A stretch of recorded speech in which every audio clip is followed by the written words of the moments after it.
Bien, on va commencer parce que je pense qu'on va essayer de respecter le temps. Et donc on va parler, comme c'est le thème du colloque, de parole et langage, langage et vérité, parole et vérité au singulier ou au pluriel. Et c'est tout à fait intéressant ce sujet que je trouve un sujet merveilleux qui a été choisi. Je ne sais pas par qui il a été choisi, il ne doit pas être très loin de nous, mais c'est un sujet exceptionnel parce que c'est effectivement un des sujets, et ce ne sont pas si nombreux que ça, qui a préoccupé la pensée occidentale de façon constante et qui est traité fondamentalement par le Talmud, la Kabbalah et notamment le Maharal de Prague.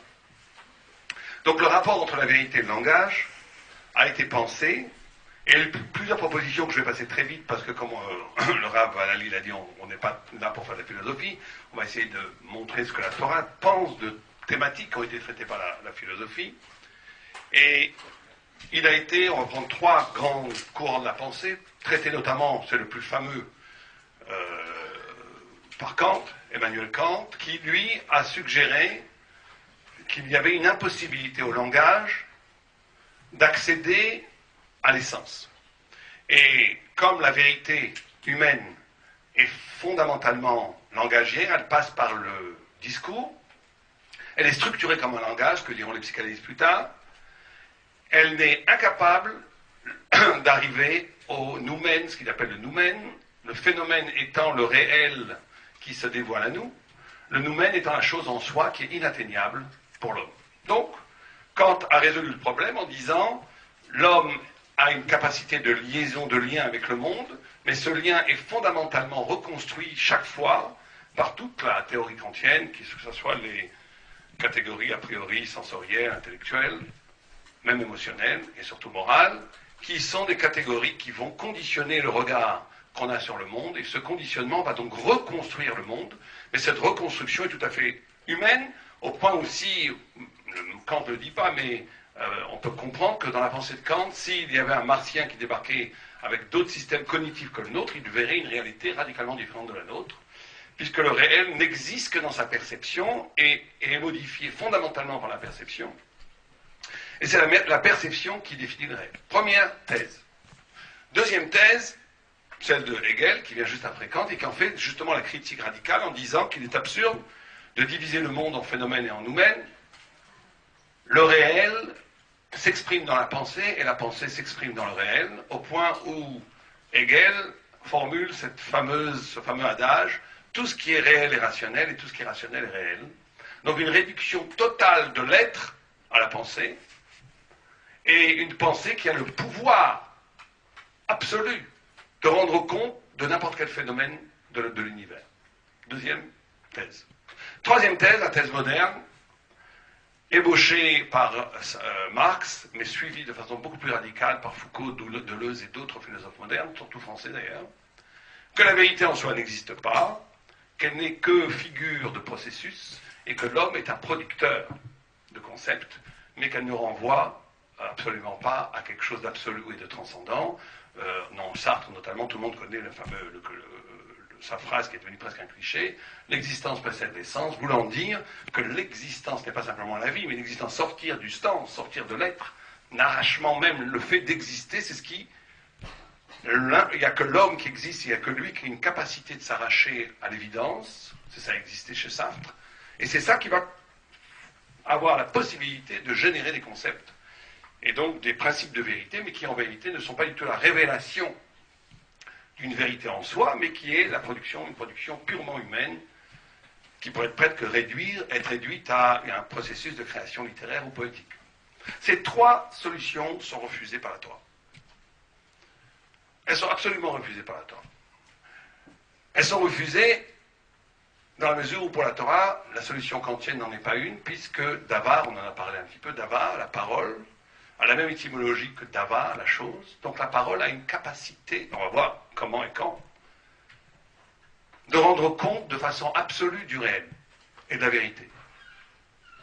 Par contre, la Torah n'est pas du tout hegelienne non plus, dans la mesure où il existe quelque chose toujours au-delà, non seulement de la parole, mais de la perception intelligible. Il existe tout ce qui est rationnel n'est pas réel, tout ce qui est réel n'est pas rationnel. Il existe quelque chose qui est au-delà du réel, et même au-delà du rationnel, qui est pour la Torah la source même de la possibilité même du rationnel. Parce que la Torah se pose cette question que beaucoup de philosophes ont oublié de se poser, comment se fait-il que l'homme puisse penser? Comment se fait-il qu'un animal ne pense pas, qu'une chose ne pense pas et que l'homme pense? La Torah pense que la faculté même du penser, du pouvoir de penser, est d'origine de l'irruption d'une vérité, je pèse mes mots, qui est une déchirure du tissu de l'être, qu'on va l'appeler la révélation, pour faire les choses simples, et que la révélation elle-même, que la spiritualité elle-même, est ce qui permet à l'homme de penser. Et donc, il faudrait inverser les termes, l'homme n'est pas spirituel parce qu'il pense, comme la plupart des gens le pensent. L'homme pense parce qu'il est spirituel. C'est-à-dire que l'homme a une capacité d'accéder à la pensée qui est une merveille, à la parole qui est une merveille, parce qu'il a subi le choc du rapport avec l'éternité, avec Dieu, et que ce choc du rapport à l'éternité ouvre l'homme à une fissure ontologique qui fait qu'il se pose des questions, qu'il n'est pas justement une chose complètement déterminée et fermée sur elle-même. Il a à voir avec quelque chose qui est au-delà de l'humanité, qui l'ouvre à la question et qui l'ouvre au raisonnement et qui le rend capable de formuler des concepts. Au point où un très grand rave me disait des fois, celui qui dit « je suis athée », sans le savoir, il est en train d'expérimenter une expérience complètement spirituelle. « Je suis athée », c'est une parole intelligible. Cette parole intelligible « je suis athée » est en vérité pour la dire, il faut être quelque part spirituel, sinon on ne pourrait pas la dire. Et donc, la Torah nous désigne quelque chose, un rapport tout à fait spécifique qu'on va essayer de définir ce soir, si Dieu veut, entre langage, parole et vérité. Quand on dit vérité, ça veut dire l'essence même de la vérité. Et là, comme d'habitude, tout le temps dans la Gemara, dans le Talmud, les choses sont présentées de façon contradictoire. Vous savez que tout le temps, il n'y a pas de sujet abordé dans la Gemara, et même dans la Kabbalah, qui ne passe pas par une contradiction. Parce que toute pensée qui serait totalitaire, qui serait fragmentée, est fausse par définition. Et la pensée ne peut accéder à sa vérité, justement, que quand elle rencontre son contraire, et quand on est capable d'arriver au point d'origine qui a généré ces contraires, on peut arriver à un moment donné au diamant d'originel du concept qu'est la vérité. La Gemara dit, cette phrase tout à fait étonnante, « Elu, Elu, divrei Elokim Chaim ». Deux raves disent exactement le contraire, l'un dit que c'est caché, l'un dit que c'est pas caché. L'un dit que c'est moutard, l'autre dit que c'est assourd, etc., etc. Même sur des faits qui ont eu lieu. L'un dit que ça s'est passé comme ça, l'autre dit que ça s'est passé comme ça. Logiquement, on devrait dire un des deux à tort. La Gemara dit non. Elu, Elu, divrei Elokim Chaim. Ceci et ceci sont les paroles du Dieu vivant. Une capacité de tenir une contradiction logique qui est elle-même la résonance d'une vérité qui doit dépasser cette logique. Et on n'est pas du tout dans ce que j'ai cru entendre tout à l'heure, une vérité multiple qui serait que chacun irait de sa petite pensée, de sa petite opinion, qui est absolument le contraire de ce que la Torah pense. La Torah pense qu'il existe une vérité absolue, et que c'est cette vérité absolue qui permet aux deux personnes d'échanger un dialogue, parce que s'il n'y avait aucun rapport et pas de référence commune entre deux individus qui communiqueraient, il y aurait une impossibilité même de communiquer, tout le monde le comprend même logiquement.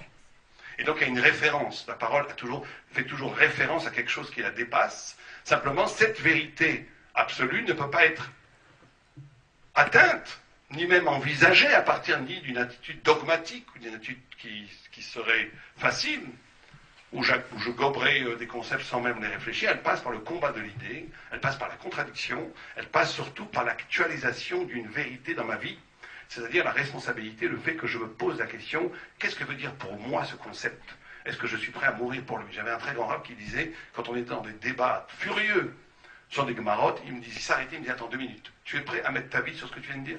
Alors on s'arrêtait 2 minutes. Tu es prêt à mourir si t'as tort? Je disais, peut-être pas. Bon, alors. Mais il y a des moments, il fallait dire oui. Il y a des moments, il fallait dire oui. Bien, alors on va commencer par une contradiction. Le Maharal de Prague, notre maître, le Moshe Rabbeinu de la pensée juive, amène 2 textes qui, à première vue, sont complètement contradictoires. Premier texte du rapport entre la parole et la vérité, il l'amène en disant que l'homme, on dirait un texte presque kantien, l'homme ne peut pas atteindre l'essence des choses. La parole est toujours à côté de la chose. Ta parole, la recherche, la pensée humaine est quelque chose qui tourne autour de l'objet qu'elle essaye de circonscrire sans véritablement toucher à son essence. On dirait un texte kantien, et je vous rassure, le Maharal de Prague vivait 200 ans avant Emmanuel Kant, donc il n'a pas du tout piqué l'idée kantienne. Et donc, mais là, renversement tout à fait maharalien, il dit oui, c'est très bien, c'est vrai, ce moins, mais ce moins va générer un plus. Parce que du fait même que l'homme n'est pas capable d'envisager l'essence des choses, il va donc la définir de l'extérieur, et cette définition extérieure va enrichir la chose elle-même. La chose va être, il ne dit pas le nom de Dieu, mais on peut presque le comprendre dans son texte. Il dit, les anges voient les choses en soi, et donc ils peuvent rien y rajouter, ils sont passifs par rapport aux choses. Ils ne reçoivent l'information telle qu'elle est, puisqu'ils ont accès à l'essence. Alors que l'homme qui n'a pas accès à l'essence va devoir redéfinir les choses, et cette redéfinition, paradoxalement d'un moins, le moins va générer un plus, parce que cette redéfinition va enrichir la chose d'une poétique, d'une multiplicité d'interprétations, et la chose elle-même va prendre conscience d'elle-même par la parole de l'humain. Et donc là, il donne à la parole une dimension extraordinaire, puisque la parole non seulement n'est pas inférieure à la vérité, mais elle enrichit la vérité. Elle est ce qui va permettre à l'être, aux idées, aux concepts, aux choses, d'avoir une dimension encore plus riche que ce qu'elle n'était à l'origine. C'est toute la force de la Torah Sheval-Pé, toute la force de la Torah orale, où, vous connaissez cette histoire merveilleuse avec Rabbi Eliezer et tous les rabbinim, qui discutaient à propos d'un four, s'il était tamé, il pouvait recevoir la touma ou pas, un four qui était brisé, qui était recollé avec le sable. Il y a une interprétation magnifique sur ce point-là. Quelqu'un qui a été brisé, qui est reconstruit, quelqu'un qui a été brisé dans la vie, et qui s'est reconstruit ou avec une psychanalyse à éviter, ou avec la Torah, tout à fait conseillé. Si quelqu'un a été reconstruit après une brisure, un Baal Tshuva, pour des choses comme ça, ou bien d'autres brisures, pas forcément un Baal Tshuva, est-ce que, après qu'il s'est réparé, il est le même? L'un dit oui, l'un dit non. Sur des problématiques de four brisé, on parle de thématiques très très profondes. Est-ce qu'une brisure, même collée, est-ce que cette fissure psychique, est-ce qu'elle est à jamais, est-ce qu'elle laisse une balafre à jamais, ou est-ce qu'on peut l'effacer? L'un dit oui, l'un dit non, grosse discussion. Rabbi Eliezer dit si j'ai raison alors que les arbres s'arrachent, si j'ai raison que l'eau se transforme en sang, je ne vais pas vous faire toute la Gemara à la fin. Il dit si j'ai raison que les murs s'écroulent et qu'on meurt tous. Rabbi Yoshua se lève, il dit écoutez les murs qui commencent à se pencher, c'est pas parce que les rabbins parlent entre eux que vous allez nous assassiner. Et on dit que les murs sont restés penchés. Et en réalité, il n'y a pas de bêta-midrash véridique, il n'y a pas de lieu d'étude véridique où les murs ne sont pas penchés. La vérité, elle est là, entre la vie et la mort, entre le droit, l'horizontal, le vertical, elle est penchée. Mais ça n'arrive que parce qu'il y a la confrontation justement de deux opinions. Et à la fin, il dit, Rabbi Eliezer, il dit, si j'ai raison, que Dieu lui-même vienne, il dit que j'ai raison, puisqu'il y en a marre. Et Dieu vient et dit, Ma lachem im Rabbi Eliezer, qu'est-ce que vous avez à vous frotter à Rabbi Eliezer? Sha'alacha kamahu bechol davar. La halacha est comme lui dans toute chose, il a raison. Et tout le monde se lève, pas du tout impressionné. L'homme Shamaïm, la Torah n'est pas au ciel. Le mont Sinaï, ça a été déjà une révélation. Et le mont Sinaï, c'est la plus haute révélation indépassable. Et au mont Sinaï, il y a écrit Ahare Rabim La'atot, vous irez d'après la majorité. Ici, la majorité ne pense pas comme Dieu. La halacha est comme nous et pas comme Dieu. Il y a des textes incroyables. Vous savez qu'il y a des discussions sur des choses dans la Gemara où Dieu lui-même s'est révélé et a dit, pour une question de Touma, Touma, bon, je ne vais pas rentrer dans les détails, de poils jaunes, etc., où Dieu lui-même a dit que la halakha est comme X, et le Rambam est possède dans la Gemara comme le Rabbi qui ne disait pas comme Dieu. Et à la fin, Eliyahu Hanavi dit, rencontre un Rab, et lui dit, qu'est-ce que Dieu a pensé à ce moment-là? Et Dieu dit, et Eliyahu Hanavi, Dieu a rigolé, et a dit, Nisrou Libana, ils m'ont vaincu mes enfants. Ils m'ont vaincu mes enfants, certains traduisent, ils m'ont rendu éternel mes enfants. Bon, alors il faut comprendre ça aussi. Mais en tous les cas, on voit qu'ici, cette éternité donnée par les hommes à Dieu, à la révélation de Dieu en tous les cas, c'est la faculté de la vérité humaine qui, confrontée à la vérité absolue, bien entendu, pas du tout, sinon dans l'opinion et ça n'a aucun intérêt, l'opinion étant toujours la reproduction de processus social, psychologique, ce qu'on voit à la télé, ce qu'on voit dans les journaux, ce qu'on a entendu de ses grands-parents, de ses parents, aucun intérêt. Quand on parle ici d'une vérité humaine, c'est une vérité quand l'homme est capable de rejoindre sa subjectivité la plus profonde, sa vérité intérieure, sa lumière intérieure, et qu'avec cette vérité intérieure, cette subjectivité absolument spécifique, unique au monde, il va avoir le secret d'une écoute du texte de la Torah, il va en être le reflet. Il va le dire. Là, s'opère tout d'un coup une sorte de vérité qui vient du bas, qui va enrichir la vérité elle-même. Donc texte, ici, premier texte du Maharal, qui nous signifie que la vérité, que la parole est non seulement pas en deçà de la vérité, mais qu'elle est lieu presque supérieur. Autre texte que le Maharal amène et qu'il commente, qui est à l'opposé absolu. On raconte l'histoire que tout le monde connaît, je pense, un texte que vous êtes tout à fait familier, où l'enfant, vous savez, dans le ventre de la mère, étudie toute la Torah. Et quand il naît, il connaît toute la Torah. Il a une bougie sur le front, et il connaît tous les secrets de l'univers jusqu'au dernier recoin de l'univers. Et quand il naît, un ange lui donne un coup sur la bouche, et il a cette petite marque-là, il oublie toute la Torah. Et le Maharal de Prague, c'est tout à fait extraordinaire comment le Maharal de Prague pose des questions que personne que nous, on n'aurait pas posées, mais qui sont la clé même de la richesse du texte. Il pose deux questions. Il dit, pourquoi est-ce que la bougie est sur le front? Si j'essaye de voir quelque chose, je mets toujours la bougie, là où j'essaye de... En fait, tout le monde fait petit 4 mètres, je ne mets pas une bougie sur un front, je mets une bougie comme ça pour chercher. Première question. Deuxième question, il dit, pourquoi est-ce que l'ange le frappe sur la bouche? Pourquoi la bouche? Pourquoi pas la tête? Et les deux réponses qu'il donne, lumineuses du Maharal de Prague. Il dit parce que justement, l'enfant, avant la naissance, est dans un rapport à la connaissance, à la vérité, qui ne passe pas par l'expérience. Qui ne passe pas, j'ai pas besoin de passer par l'expérience pour connaître la chose. Je suis illuminé intérieurement et je connais tout l'univers. Vous savez, les grands rabbis, ils ne sont jamais sortis du Beth Midrash. Vous allez les voir pour leur parler de problèmes de couple. Je suis en train de m'occuper d'un tel problème. Problème abominable. Ils connaissent tout. Les deux, ils connaissent ça. Ils connaissent tout. De la Torah elle-même, ce qu'on peut appeler la science infuse, c'est une connaissance qui ne passe pas par l'expérience. C'est une connaissance des choses en soi. C'est ça l'idée de la bougie sur le front, et que, à travers une illumination d'être en adéquation avec le secret de sa propre création, avec le secret de son âme, avec la musique de son âme qui est le souffle divin lui-même, il y a une connaissance innée de tout. Et la naissance fait oublier cette connaissance.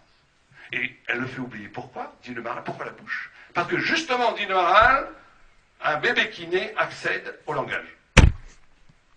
Au langage. Et le langage va être le facteur d'oubli de la connaissance. Donc là, on est dans une vision du langage qui est exactement le contraire de ce qu'on avait dit avant. Pourquoi est-ce que le langage, la faculté de parole, engage l'oubli de la connaissance innée, absolue, intrinsèque?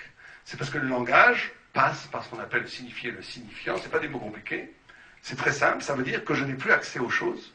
Je passe par une sorte de monde autonome de la parole qui va désigner le monde, mais qui est à côté du monde. Signifié, signifiant. Je ne suis pas en rapport avec les choses en elles-mêmes. Donc là, on ne voit plus que le moins, on ne voit pas le plus. Et le Maharal ne répond pas à cette contradiction, c'est une contradiction que nous-mêmes nous avons découvert en étudiant ces textes, mais à partir d'autres textes, on peut imaginer une réponse qui va parfaitement illustrer notre souci de vérité ce soir. C'est qu'on dit dans un texte que Al-Pi Shtei Edim Yakum Dava, quand on parle du témoignage qui est l'absolu de la parole, Al-Pi Shnei Edim Yakum Dava. La bouche est toujours double. Il y a une double dimension à la parole. La parole est toujours double. Les psychanalystes l'ont découvert il n'y a pas longtemps, ils l'ont découvert de façon un peu tordue, mais ils ont au moins découvert ça, que la parole est double. Ça veut dire quoi que la parole est double? Eh bien, ça va être incarné par Moshe Rabbeinu. Moshe Rabbeinu quand on parle de langage et vérité, il faut passer par Moshe Rabbeinu. Parce que Moshe Rabbeinu est l'homme qui toute sa vie a eu affaire avec la vérité et avec le langage. Parce que vous savez que Moshe Rabbeinu, au début, ne pouvait pas parler.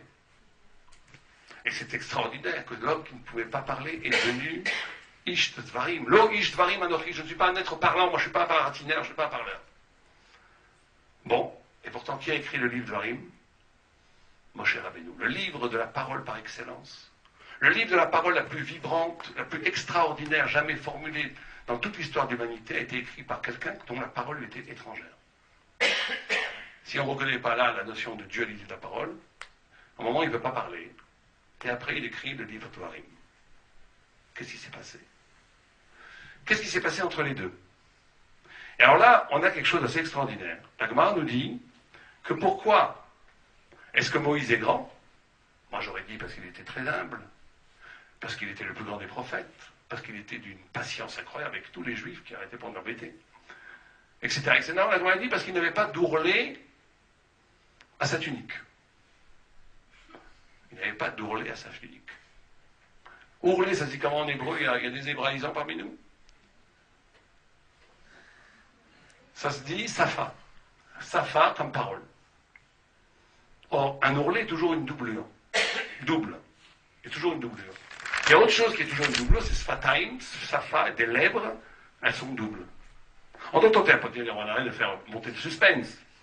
Pour bien comprendre, et là on arrive au cœur même de ce que la Torah peut-être pense du rapport entre la parole, le langage et la vérité. C'est que Moïse, au début, entrevoit le rapport du langage avec la vérité comme nous on l'entrevoit. C'est-à-dire un contenu, un contenant, un contenu qui est la vérité, un contenant, la parole, qui essaie de véhiculer des concepts, etc. etc. À ce moment-là, Moïse ne peut pas parler, parce que Moïse est né circoncis. La Kabbalah nous dit que Moïse était la vérité absolue. Quand il est né, une lumière a jailli de son berceau, enfin, de la naissance elle-même. Et même quand Bathia a ouvert le couffin dans lequel elle était dans le Nil, elle a vu une lumière jaillir, c'est ce qu'on appelle organos, dit Rashi, la lumière qui est effectivement dans le ventre de la mer. Cette lumière, cette petite lampe qui permet de voir les choses en soi, sans passer par la transition, par l'expérience. Moshe l'a eu. Il l'avait. Lui, on va dire que l'ange ne lui a pas frappé sur la bouche. Et donc lui, comme il était synonyme de pensée absolue, de vérité absolue, la parole, c'était atroce. La parole, c'était quelque chose qui n'avait pas le pouvoir de contenir une pensée d'absolu. La parole explosait littéralement, bégayait, explosait sous l'impact de la puissance de la vérité absolue qui était habitée par Moïse dans sa pensée. Il ne pouvait pas parler. Impossible de parler. Il était trop grand pour parler. Tout d'un coup, Moshe va découvrir avec la Torah un langage qui n'obéit plus au principe de contenu-contenant. Et c'est ça le secret des Juifs. Ne le révélez pas en dehors. C'est ça le secret de la Torah. Il faut bien comprendre que c'est un secret terrifiant, parce que ça veut dire, pour celui qui le comprend, qu'il y a des gens qui ont étudié la Torah toute la journée et n'ont jamais touché à ce secret-là. Et tant qu'on n'a pas touché à ce secret-là, on n'a jamais touché à la vraie Torah. Jamais. C'est qu'il existe une parole qui est sans ourlet. Une parole qui n'obéit plus à la doublure des lèvres. Une parole qui ne désigne pas le vrai, et qui est événement de vérité en soi. Ce qu'on appelle un événement de vérité. Le mont Sinaï, quand on a reçu la Torah, il faut bien comprendre qu'il ne faut pas croire une seule seconde que l'étape de la loi, que la révélation qui nous a été donnée au mont Sinaï, à nous tous, toutes les âmes qui sont présentes ici, chacun d'entre nous était au mont Sinaï. Il ne faut pas croire un seul instant qu'il s'agissait d'un événement de révélation et que la révélation était simplement de révéler une vérité, comme de la littérature, ou comme de l'écriture, où j'écrirai une vérité. C'est un événement, c'est la vérité en soi, ce qu'on appelle le Emet Be'etzem, la vérité en soi qui s'est révélée au mont Sinaï sous forme de lettres. Et c'est ça qu'ils ont dit, ils ont vu les voix. Le peuple juif a vu les voix. Veroïm et Akolot, ils ont vu les voix. Voir les voix. C'est-à-dire qu'on passe par rapport au vrai et à la parole, qui n'est plus une parole qui signifie autre chose qui n'est pas visible, mais une parole qui est pure instant de vérité, au sens où la parole elle-même, au-delà du concept qu'elle exprime, est un événement, une déchirure de tout le tissu des catégories de lettres d'ici-bas, comme Rabbi Billy a parlé, ou Olam Sheker, Olam et Sheker, parce qu'il se présente sur des structures qui trompent, et qui montrent une dimension de lettres qui dépasse toutes les structures de lettres. Et ça, on peut la voir. Il y avait une fois un talmide chassidique qui était avec son maître. On peut la voir même dans le silence. Et le maître s'est tu, a souri. Personne n'a compris.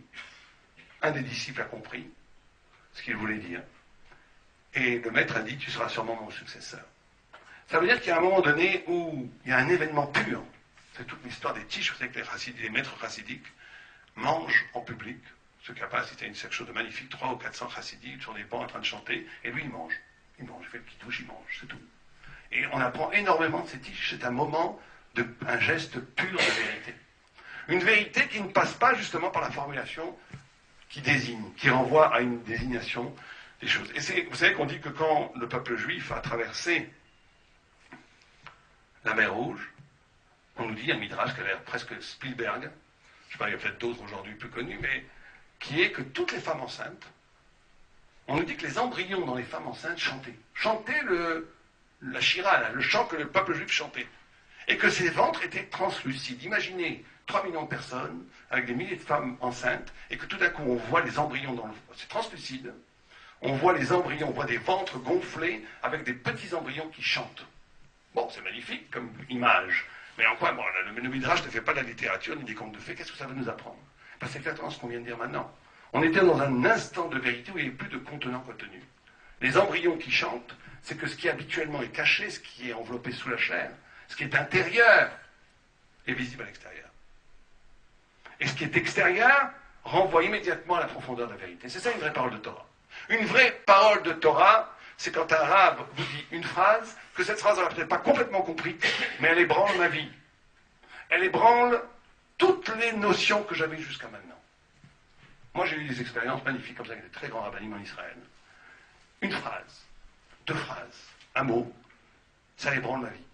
Ça n'a plus aucun rapport. Je ne peux plus vivre comme je vivais avant, après avoir écouté cette phrase. C'est un événement de vérité. C'est pas comme on va me dire des conseils. J'ai entendu d'autres cours avec des magnifiques pin-pool, magnifiques raisonnements talmudiques qui sont magnifiques, mais qui usent de la logique, qui usent des choses qui me sont déjà connues. On m'amène du contenu, du nouveau contenu. C'est magnifique, il le faut. Mais c'est indispensable que chaque cours de Torah recrée Sinaï. Sinaï, un cours de Torah qui ne recréerait pas l'événement sinaïque, transmettre la Torah à ses enfants, c'est pas juste raconter qu'on était au Sinaï, raconter des choses. C'est d'être capable de recréer l'instant sinaïque, l'instant de ce dévoilement de pure vérité. Alors, comment et pourquoi, dans ce cas-là, et donc c'est pour ça qu'il y a 2 dimensions de la parole. Il y a une parole qui est en dessous de l'essence, en dessous de la vérité, c'est une parole qui ne se fait que la courroie de transmission du signifié-signifiant. On passera toujours à côté de l'essence des choses. Il y a une parole qui a dépassé, et qui est un événement pur de vérité, qui, elle, va enrichir le monde, qui va être même plus fort de ce qu'elle parle, parce qu'elle rejoint l'origine même, la lettre de feu avec laquelle la chose a été créée, le souffle divin. Elle va en rendre compte. Et donc là, elle fait apparaître la vérité absolue. Vous savez que Hillel Azaken, on parlait d'Hillel, Alali parlait de Hillel, quand il arrivait à Shonarabah, il y avait une joie extraordinaire au mont du Temple, au point où les gens disent que celui qui n'a pas vu la joie au mont du Temple, à Shonarabah, n'a jamais vu la joie. Imaginez 3, 4, 5 millions de juifs, ivres de joie, sur l'esplanade du Temple, avec les plus grands rabbinim qui jonglent avec des torches. Alors quand les rabbinim jonglent avec des torches, 4 torches, 8 torches, la Mishnah nous dit, c'est pas pour jongler comme des clowns, c'est qu'ils font ce qu'on appelle des ichoudim. 4, c'est les 4 lettres du tatagramme, du nom de Dieu, 8, c'est encore plus fort, etc. Et chacun dansait, et les grands rabbinim dansaient. Ce danse étant comme un point d'équilibre, où l'intérieur ou l'extérieur est un. Et bien, Hillel, arrivé à un moment donné, il disait, Imanikan akolkan. Si je suis là, tout est là. Et tout le monde s'effraie, Tosfot, Rachid, c'est qui ce Hani? C'est qui ce Hani? Hillel est considéré comme l'homme le plus humble de tous les temps après Moshe. Comment il peut dire, si je suis là, tout est là? Et Rachid et Tosfot répondent, c'est lui et c'est Dieu. Un dit c'est Dieu, l'autre dit c'est les deux en même temps. Ben, c'est les deux en même temps. Parce que la parole, c'est le souffle. Et le souffle vient d'un autre souffle, qui est le souffle de Dieu. Notre âme est l'expression, plutôt l'incantation, plutôt le reflet, on va dire, du souffle de Dieu. L'âme d'un homme, c'est le souffle de Dieu. Et quand quelqu'un est capable de se relier à ce souffle, et que sa parole est reliée à ce souffle, c'est plus une parole descriptive, c'est plus une parole transitive, c'est une parole d'événement de vérité, une parole sinaïque. Parce qu'il parle, en parlant, il fait parler le souffle de Dieu qui est en lui. Et à ce moment-là, c'est pas un hasard que les grands rabbinim peuvent faire des miracles. C'est pas du tout un problème de faire des miracles à ce niveau-là. Parce qu'on est lié en amont, à la lettre, à l'origine, à la cause la plus profonde de la chose. Et le miracle est tout à fait possible. Et pour ça qu'il arrive à un tel niveau de pureté où toutes les représentations tombaient, où il était absolument avec cette subjectivité divine qui est en lui. Et Imanikan, Akolkan, si je suis là, tout est là, Dieu est là. L'ego pour la Torah est une grande illusion. L'ego pour la Torah, quand je dis l'ego, malheureusement la plupart des gens de façon naturelle s'identifient à leur ego. Mais leur ego, c'est pas eux. L'ego flotte dans un océan de lumière divine. Simplement, la plupart des gens ne veulent pas toucher à cet océan divin qui est en eux, parce que ça fait peur, parce que ça déstabilise, parce que ça demande un rééquilibrage.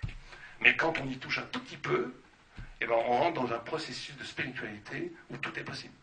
Tant qu'on reste dans l'ego, on est dans le factuel, on est dans le contingent, on est dans les disputes, on est dans une vie qui n'est pas une vie. Et donc la parole, si elle est au niveau de l'ego, effectivement, est une parole inférieure aux choses. Si elle est au niveau de cette lumière divine, elle est une parole qui peut créer. Quand Rabbi Midi a parlé d'une parole acte, ben, l'exemple le plus frappant, c'est la capacité de créer des issourim. Le neder, je peux rendre cette chose interdite comme du cochon, un réserve, lac et corban, c'est fini. L'homme a la capacité avec la parole de créer des choses. C'est un créateur. Alors, où est le test? Vous savez qu'il y a un texte extraordinaire qui nous dit que Esav, notre cousin, notre frère jumeau, a volé les habits de Nimrod. Le vêtement de Nimrod. Et ce vêtement avait un pouvoir magique, dit le Zohar, de pouvoir contrôler tout l'univers. Il a tué Nimrod et il a volé le vêtement de Nimrod et Esav. Donc l'Occident, on pourrait presque pointer la philosophie ou la science, a le pouvoir de contrôler tout l'univers. C'est quoi ce vêtement, nous dit le Zohar? C'est la parole. Et donc là, on a un autre versant de la parole, où la parole est une parole, vous savez, comme Beged, si on associe la parole au vêtement, c'est que Beged a toujours une étymologie négative. Beged a pour étymologie Boged, traîtrise.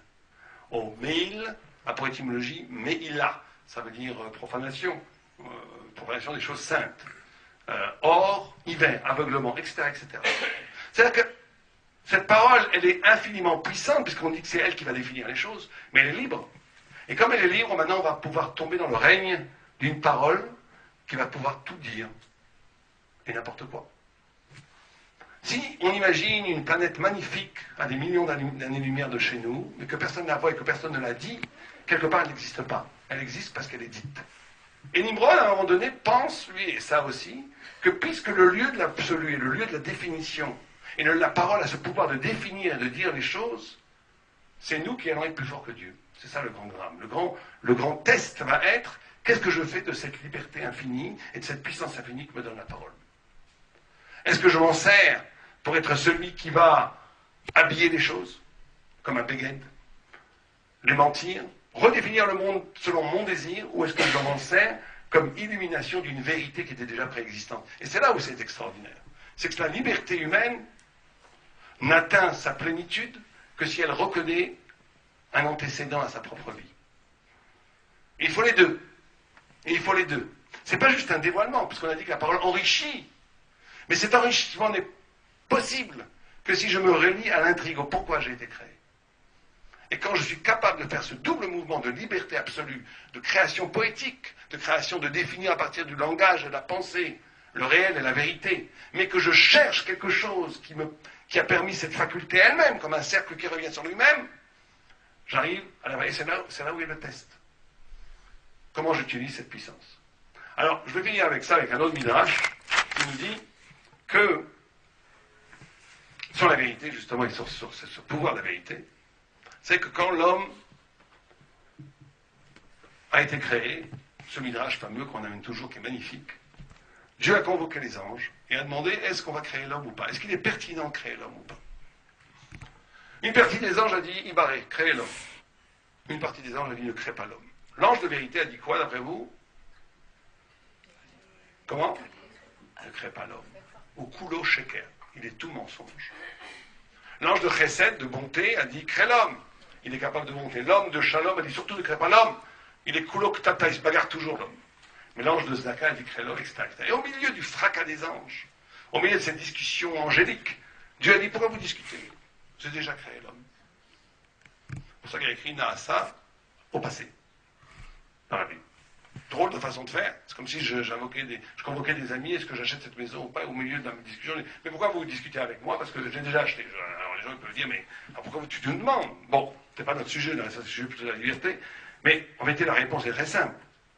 L'homme est une éternelle question. L'homme, en essence, si on avait décidé qu'il avait le coup d'être créé, ça serait plus un homme. L'homme est cet homme qui est toujours dans cette béance ibarrée, à l'ibarré. Et qui va donner la réponse que ça vaut le coup d'être créé ou pas? L'homme lui-même. Quand je fais une mitzvah, je donne argent à un pauvre qui a besoin d'argent, je lui donne de l'argent, je suis paradin, je ferme pas les yeux. Et maintenant, en haut de ce Zdaka, il dit, vous voyez, j'avais raison, c'est magnifique un homme. Il est capable de donner quelque chose à lui qui n'est pas à lui. Aucune bête ne fait ça. Aucun ange ne fait ça. C'est extraordinaire de donner. C'est magnifique. Très bien, quand quelqu'un vient un peu du lachodara, de la médisance sur ses copines, ses copains, sa famille, son fils, son père, sa mère, l'ange du shalom dit, vous voyez, je vous avais dit qu'il ne fallait pas créer l'homme. C'est horrible. Un animal ne fera jamais ça, de trahir ses proches avec la mauvaise parole. Et donc c'est l'homme qui se définit. Et justement cette fissure de l'ibaré à l'ibaré, c'est de là que va naître la capacité même de la parole. Il faut bien comprendre. C'est parce qu'il y a fissure. C'est parce qu'une chose qui est monolithique, qui n'est qu'un comme une chose, justement. Elle est un, elle n'a pas besoin de s'exprimer, elle n'a pas besoin de sortir d'elle-même. L'homme, parce qu'il a cette fissure ontologique, où on ne sait pas s'il vaut le coup d'être créé ou pas, il est fissuré ontologiquement, on va dire. C'est cette fissure-là qui lui donne non seulement la liberté, mais aussi la possibilité de questionner ou de douter, et la capacité même de parole. Et à ce moment-là, Dieu dit, je vais donner la vérité aux hommes, et la vérité dit, je ne veux surtout pas y aller.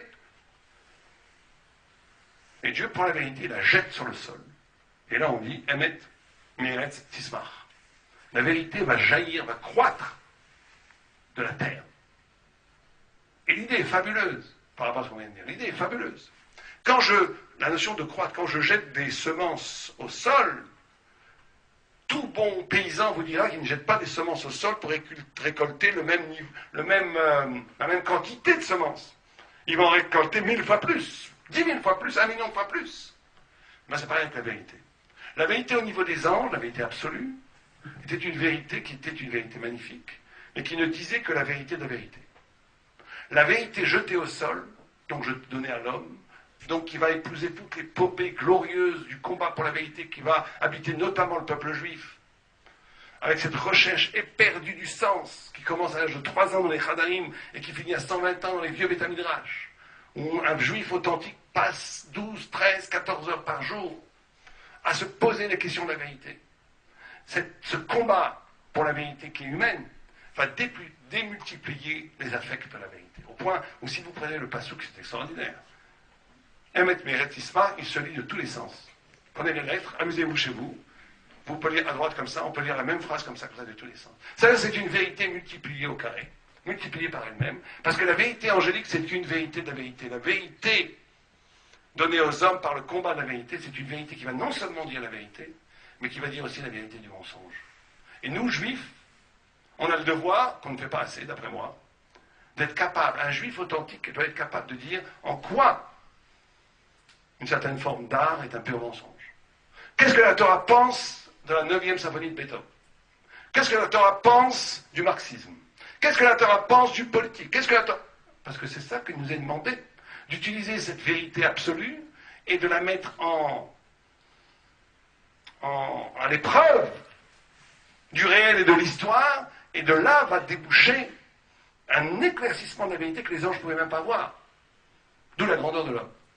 Et je conclurai par une note éthique, morale, où il est écrit que celui qui fait un serment, promet, ou de l'argent, ou un acte, ou d'aider, ou de faire quelque chose, et qui ne le fait pas. La Gemara nous dit une chose terrible, que sa femme et ses enfants meurent. Tout le monde se pose la question en disant comment c'est possible. Il a promis 100 € à la synagogue, il a oublié de les donner, sa femme et ses enfants meurent. Qu'est-ce que c'est que cette histoire? Mais ce n'est pas une punition. C'est que l'homme est un tselem Elohim. L'homme a été créé à l'image divine. Or, l'image divine, la notion, l'homme est à l'image de Dieu parce qu'il est un créateur. Contrairement aux choses qu'on a dit de donner, les anges ne créent rien. Les anges exécutent des ordres. Les animaux ne créent rien. La seule personne qui crée, la seule création qui a la capacité de créer, c'est tout le monde comprendra qu'on ne va pas refaire tout le raisonnement, que c'est intimement lié à tout ce qu'on a dit avant. Il a cette capacité parce qu'il est fissuré, parce qu'il n'est pas monolithique, parce qu'il est double, parce qu'il est en même temps divin et humain, animal et divin en même temps. Cette fissure identitaire lui permet de s'extraire à lui-même et donc de créer des choses qui ne sont pas lui-même. Et donc c'est un créateur, il est Tselem Elohim. Et la façon excellente de créer, c'est la parole. C'est la parole qui crée. On peut créer des maisons et tout, c'est bien, mais la vraie création, c'est la création du concept, de l'œuvre. Or, quelqu'un qui trahit sa parole, et quelqu'un qui trahit la divinité qui est en lui. Et s'il trahit cette divinité en lui, tombe sur lui la malédiction du Créateur. Et donc il ne peut plus, donc les choses qu'il a créées, ses enfants, sa femme, enfin, les choses qui participent de la création, sont punies. C'est pas une punition, c'est mida keneged mida, c'est comme ça. C'est comme l'homme est un créateur, s'il trahit ce qu'il dit, donc il ne fait pas confiance à sa parole, il n'apporte pas d'importance à la vertu fondatrice et créatrice de la parole, donc il trahit ce qu'il y a d'humain, ce qu'il y a de divin en lui.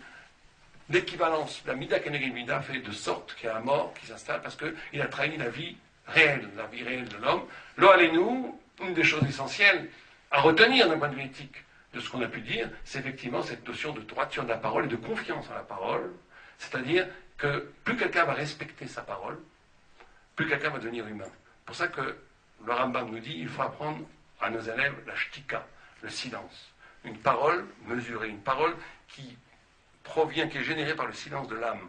Pas une parole de n'importe quoi, pas une parole d'éclaboussée, pas une parole qui est efker, qui n'a pas de valeur. Si on connaissait la valeur de la parole, cette parole n'aura une valeur que si elle est liée à la partie divine qui est en nous, c'est-à-dire à le silence de l'âme. Une parole lourde, une parole plus forte que le réel. Une parole qui vient de l'intériorité, de la spiritualité intérieure, qui est plus forte que le réel. Si Moïse peut ouvrir la mer Rouge, c'est que sa parole est plus forte que le réel. Quand une parole n'est que le reflet du réel, quand elle est moins forte que le réel, c'est pas de la parole. C'est du bruit médiatique. La vraie parole, c'est une parole qui peut changer les choses, qui peut créer des choses. Alors, nous.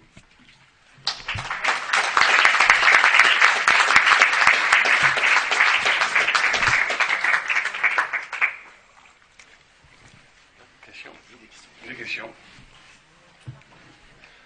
Oui.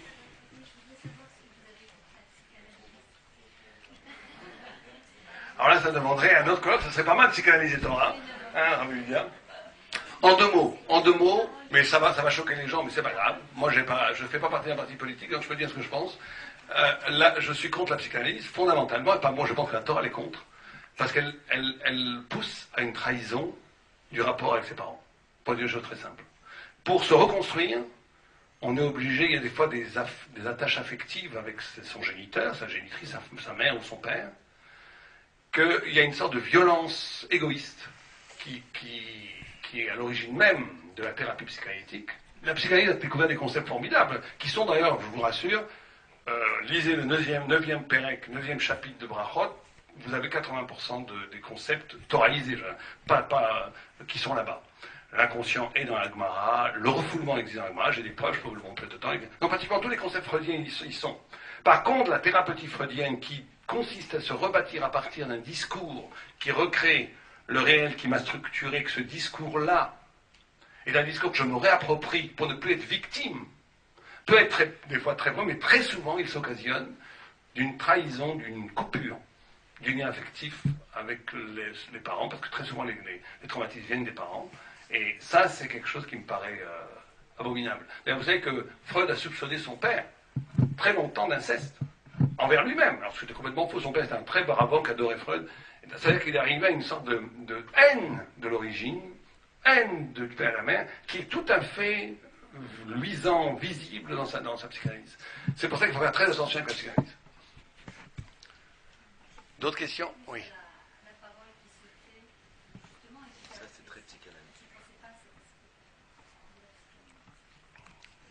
Non, il y a des choses dans le rapport de la vérité, de la parole et de la vérité qui sont dans la... Freud était juif, et ce n'aura pas pu, ça peut être impossible qu'il ne le soit pas. Impossible. Mais bien entendu, Freud a un peu tordu les choses, beaucoup tordu les choses, mais il a tordu des choses qui étaient très souvent d'origine thoraïque, tout à fait. Pour ça, il ne faut pas non plus en bloc. Le fait qu'il n'y a rien d'insignifiant, par exemple, que toute lapsus ou tout actement qui renvoie à un sens, c'est quelque chose d'éminemment thoraïque. Il n'y a pas d'insignifiant, il n'y a pas de parvé dans le monde. Il n'y a pas de choses qui n'ont pas de sens. Tout a un sens. Ça, Freud l'a repris à sa façon, mais c'est très très vrai. La notion de la doublure de la parole, par exemple, est très très prégnante dans la psychanalyse. Ça aussi, c'est un concept que nous, on a depuis des milliers d'années, mais qui a été repris. Donc il y a énormément de choses qui ont été reprises. C'est pas sur ça. D'autres questions? Sur la cartographie de la parole que vous avez faite, où est-ce que vous placeriez les fameuses paroles du Midrash d'Adam Harishon qui a nommé les animaux, qui ne s'est pas trompé? Bah, ça, non seulement effectivement comme c'était avant la faute, mais c'est justement, c'est de cette parole-là qu'on parle. La parole que Moshe a retrouvée, c'est une parole qui est capable, dans la subjectivité elle-même, la subjectivité, c'est pour ça qu'on n'est pas kantien, qu'on n'est pas hegelien, c'est que la Torah réussit ce merveilleux, qu'au bout même de ma subjectivité, au bout même de mon intérêt tout à fait personnel, je vais révéler des pans de vérité éternelle. C'est-à-dire qu'il n'y a pas comme Hegel qui pense que tout ce qui est rationnel est réel, tout ce qui est rationnel, que la raison universelle et généralisatrice va rendre compte du réel, pas du tout. On va être obligé de passer par qu'est-ce que moi je pense? Qu'est-ce que moi je pense? Mais qu'est-ce que ce moi je pense? Si c'est mon vrai moi, ce vrai moi est une lettre de la Torah. C'est pour ça qu'on dit que chaque juif est une lettre de la Torah. C'est pour ça qu'on dit que le fond du juif est une âme du souffle de Dieu, etc. etc. C'est-à-dire que je dois être capable. Et d'ailleurs, c'est ça la notion même de la joie dans la Torah. C'est quand mon expérience individuelle, subjective, rejoint quelque chose qui me dépasse complètement, mais que ce qui me dépasse complètement, c'est absolument moi. Quand j'ai un enfant né, c'est en même temps pas moi, mais c'est le sens de ma vie. Quand j'écris un livre de Torah, ou quand je dis, oubliez écrire un livre, quand je dis un pshat dans la Gemara, et que ce pshat que j'ai donné à la Gemara, c'est moi qui l'ai dit, personne d'autre que moi aurait pu le dire. C'est un svara qui me correspond tout à fait. Tout d'un coup, si c'est vrai, si ça répond à des critères initiatiques, parce qu'on ne dit pas n'importe quoi, s'il sait étudier ce qu'on appelle savoir l'orner, si on fait ça, à ce moment-là, il y a la rencontre du fini, ma finitude, avec l'infini qui est la vérité, mais cet infini qui est la vérité est en écho avec ma finitude, et ma finitude avec l'infini. C'est la joie absolue. Tant celui qui n'est qu'avec lui-même est triste. Celui qui ne ferait que la Torah, le tzaddik gamo, mais qui ne ferait que exécuter les ordres de la Torah comme un joug, comme le fameux joug paulien, de croire que la Torah est extérieure à moi, c'est quelque chose qui est triste. Quelqu'un qui ferait toute la Torah, mais ça ne lui correspondrait pas, il serait triste. Quelqu'un qui n'aurait pas de transcendance, qui ne vivrait que sa finitude, il serait triste. La joie, c'est la rencontre, justement, du mot de Adam Harishon, quand ma subjectivité, ma façon de voir, mais authentique, qui s'est libérée des aliénations, des fausses représentations, de l'idéologie ambiante, etc., et de l'esthétique imposée par le social. Quand j'ai à ce moment-là la capacité de toucher à ce vrai point de vue qui est le mien, et que ce point de vue renvoie à la vérité ontologiquement créée par Dieu, là c'est la joie. Et c'est ce qu'a fait l'expérience d'Adam Harishon. Bien, je vais arrêter parce qu'on n'a pas dépassé les temps.